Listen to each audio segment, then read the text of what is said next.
اچھا students, last video میں ہم نے یہ سینٹینس کمپلیشن کیا تھا. ابھی اس کا بریک ڈاؤن کرتے ہیں. بریک ڈاؤن مطلب آئیے میں سمجھاتا ہوں. ریسنٹلی ہم نے جو سینٹینس کمپلیشن سیکھا اس میں ہم نے جو اسٹریٹجی یوز کی پاسٹ پریزنٹ اینڈ فیوچر، تو ابھی اس کا بریک ڈاؤن کرتے ہیں، اس کو پرزہ کرتے ہیں اور ایک ایک چیز کو دیکھتے ہیں، اور ساتھ میں یہ بھی سیکھتے ہیں کہ ہم جیسے میں نے بتایا لاسٹ میں کہ ایک جملے کو ایک سینٹینس کو ہم کتنے طریقوں سے بول سکتے ہیں. ٹھیک ہے، اچھا یہ اسی ٹاپک سے ریلیٹڈ ہے. پہلے تو ہم جو یہ کنورسیشن چل رہی ہے اس بندے سے پوچھتے ہیں کہ آپ کیا کام کرتے ہو، آپ کیا کام کرتے ہو. اچھا، جو پہلا سینٹینس ہے ہمارے پاس، اس میں دو بندوں کی کنورسیشن ہے، دو دوست ہیں، بہت سالوں بعد ملے ہیں. تو ایک پوچھتا ہے کہ آپ کیا کام کرتے ہو. تو اس کو انگلش میں کیسے بولیں گے؟ جو ہم نارملی بولتے ہیں واٹ از یور جاب. اب یہ مطلب بیسک ہے، ٹھیک ہے، آپ کو تھوڑا ایڈوانس ہونا پڑے گا، لازمی ہے. ہم ایسے بولیں گے تو بھی برا لگے گا. What do you do for work. اب اس میں دیکھو، واٹ ڈو یو ڈو، مطلب اس میں بہت سارا ڈی اور ٹی استعمال ہوا ہے. تو ہم سلینگ میں اسے کیسے بولیں گے؟ جب ہم کسی سے بات کر رہے ہیں، کسی سے پوچھ رہے ہیں، ہم ایسا بولیں گے what you do for work, what you do for living, what you do for living. اب اس میں واٹ یو جو ہے وہ پچھلی دفعہ میں نے بتایا تھا کہ اس کو ہم وہ یو ڈو وہ یو ایسے بھی بول سکتے ہیں، یا what you do for living اس طرح بول سکتے ہیں. اچھا، جیسے ہم نے لاسٹ لیسن میں ہم نے دیکھا ہے کہ وہ بندہ کہتا ہے کہ میں نے لندن میں بہت سال بطور اکاؤنٹنٹ کام کیا. وہ لندن میں بہت سال ایز اے اکاؤنٹنٹ کام کرتا رہا ہے.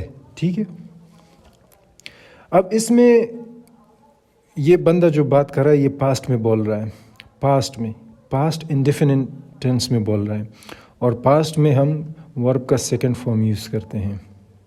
ٹھیک ہے، تو اب اس کو انگلش میں بولیں گے آئی have worked as an accountant in London for many years. I have worked, دیکھو ہیو اور ورکڈ آ گیا. ٹھیک ہے، ورکڈ سیکنڈ فارم میں، اور ہیو جب لگا ہوتا ہے تو یہ پاسٹ انڈیفینٹ کا ہوتا ہے tense. I have worked as an accountant in London for many years. اب اس کو دوسری طریقے سے کیسے بولیں گے؟ دوسری طریقے سے ایسے بولیں گے I worked in London for a couple of years as an accountant. I worked, میں نے کام کیا in London for a couple of years. Many years, couple of years as an accountant. ٹھیک ہے، اب وہ پوچھتا ہے تم کہاں رہتے تھے، پاس میں پوچھ رہا ہے تم کہاں رہتے تھے. Where were you living؟ دوسری طریقے سے Where was your accommodation؟ Where was your accommodation؟ اچھا، تیسرا ہم اس سے پوچھ سکتے ہیں Where did you lived؟ Where did you lived؟ ٹھیک ہے، lived آ گیا.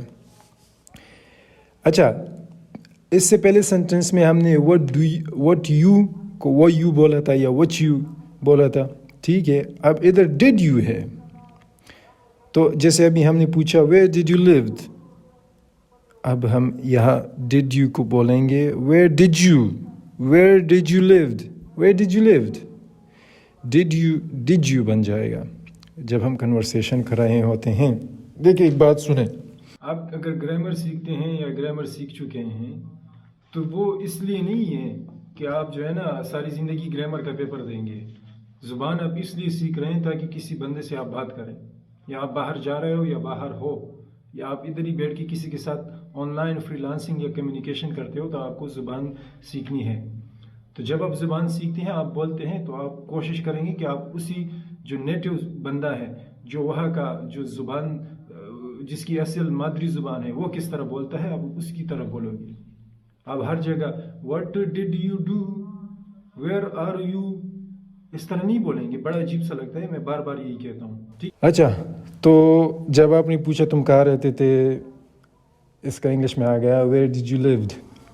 ابھی وہ جواب دے رہا ہے میں شہر میں ایک چھوٹے فلیٹ میں رہتا تھا. اس کا شہر میں ایک چھوٹا سا فلیٹ تھا. اب انگلش میں کیسے بولے گا وہ؟ آئی لیوڈ رہتا تھا past lived past indefinite tense second form of verb. I lived in a small flat in the city. اچھا دوسرے طریقے سے کیسے بولے؟ I resided in a small flat in the city.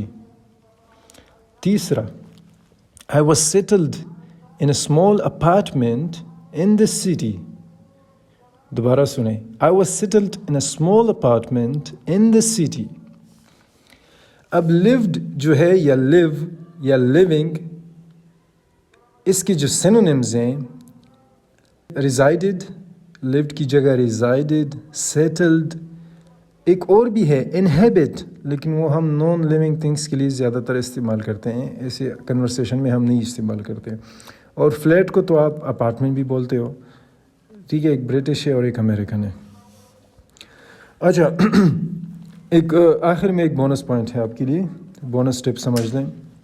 اب میں اس بندے سے دوبارہ کویشچن کر رہا ہوں dead you work as an accountant کیا تم نے بطور اکاؤنٹنٹ کام کیا؟ جیسے میں نے پہلے بولا did you work as an accountant اس سے میں ڈیڈ یو نہیں بولوں گا اس میں بولا did you work as an accountant did you becomes did you and what you becomes what you doing buddy what you gonna do ٹھیک ہے. اچھا امید ہے آپ نے آج ضرور کچھ سیکھا ہوگا. اگر آپ کا کوئی بھی کویشچن ہو تو نیچے کامنٹ میں لکھ کے ضرور پوچھنا. اور ایک ایڈوائس میری سنو جب بھی آپ انگلش بولتے ہو تو سب سے پہلے آپ نے گھبرانا نہیں ہے. اس میں کوئی شرم کی بات نہیں ہے. آپ دوسری زبان سیکھ رہے ہو ٹھیک ہے تو آپ پریکٹس کرو اپنے ساتھ. اور پریکٹس کا ایک جو بہترین ٹپ ہے وہ یہ ہے کہ آپ جب سوچتے ہو تو اردو میں یا اپنی جو سوچ ہے نا اس کو آپ انگلش میں لے لو. آپ سوچو انگلش میں ٹھیک ہے. جب آپ انگلش میں سوچو گے تو آپ کے ذہن میں ورڈز بھی انگلش کے آئیں گے. آپ سینٹینس بھی انگلش کا سوچو گے. پہلے ایک دفعہ بولو دوسری دفعہ بولو. آپ کو کوئی جج نہیں کرا. آپ پریکٹس کرو اور بہتری کی طرف جو ہے نا سٹیپ بائی سٹیپ جاؤ گے. جب آپ پریکٹس نہیں کرو گے تو ادھر کی ادھر ہی رہو گے. خالی سننے سے یا ویڈیوز دیکھنے سے آپ کو کوئی فائدہ نہیں ہوگا ٹھیک ہے. امید ہے آپ کو ضرور سمجھ آئی ہوگی. نیکسٹ ویڈیو کے لیے ہمیں اجازت دیجیے. تب تک کے لیے اللہ حافظ.